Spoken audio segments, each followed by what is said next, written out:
ম্যাচের শুরুটা কি দারুণ ছিল চেন্নাই সুপার কিংসের। নেতৃত্বে ফিরে মহেন্দ্র সিং ধোনি টস করতেই হয়ে গেল রেকর্ড, কিন্তু ম্যাচের শেষটা যেন হয়ে থাকলো বিভীষিকা। কলকাতা নাইট রাইডার্সের বিপক্ষে একরকম উড়ে গেল চেন্নাই। বল অব্যবহৃত থাকার দিক থেকে নিজেদের ইতিহাসে সবচেয়ে বড় হারের তেতো স্বাদ পেল তারা। শিয়া বাটার ও ভিটামিন ই সমৃদ্ধ Lily glam beauty soap. Lily, always beautiful.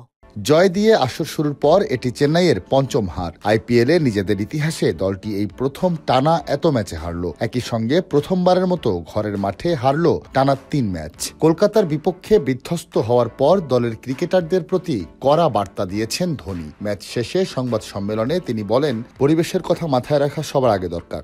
2-1 ম্যাচে আমরা ভালো খেলেছি, কিন্তু নিজে যে শটটা খেলতে পারো সেটার উপরে বিশ্বাস রাখলে ভালো। কোনো ব্যক্তি বা দলের দিকে তাকিয়ে সেটা অনুকরণ করতে যাওয়া উচিত নয়। আমাদের দলে 2জন ভালো ওপেনার রয়েছে, কিন্তু স্কোরবোর্ডের দিকে তাকিয়ে দ্রুততার সঙ্গে রান তোলার চেষ্টা না করাই ভালো। কয়েকটা বাউন্ডারি মারলে এমনিই রান বাড়তে থাকবে। যদি 60 রান তুলবো এটা মাথায় রেখে নামি তাহলে মুশকিল। শুরুর দিকে পরপর উইকেট হারালে মিডল অর্ডারের কাজ কঠিন হয়ে যায়, তখন দ্রুত গতিতে রান তোলা যায় না।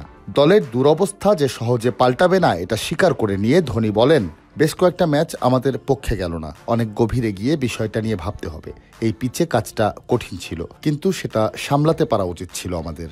আজ তো সেরকম রানই তুলতে পারিনি। আমাদের ব্যাটিংয়ের সময় বল থেমে থেমে আসছিল। দ্বিতীয় ইনিংসেও তাই হয়েছে। বিপক্ষ দলে ভালো স্পিনার থাকলে খেলা কঠিন হয়ে যায়, তার উপর আমরা লম্বা জুটিও করতে পারিনি।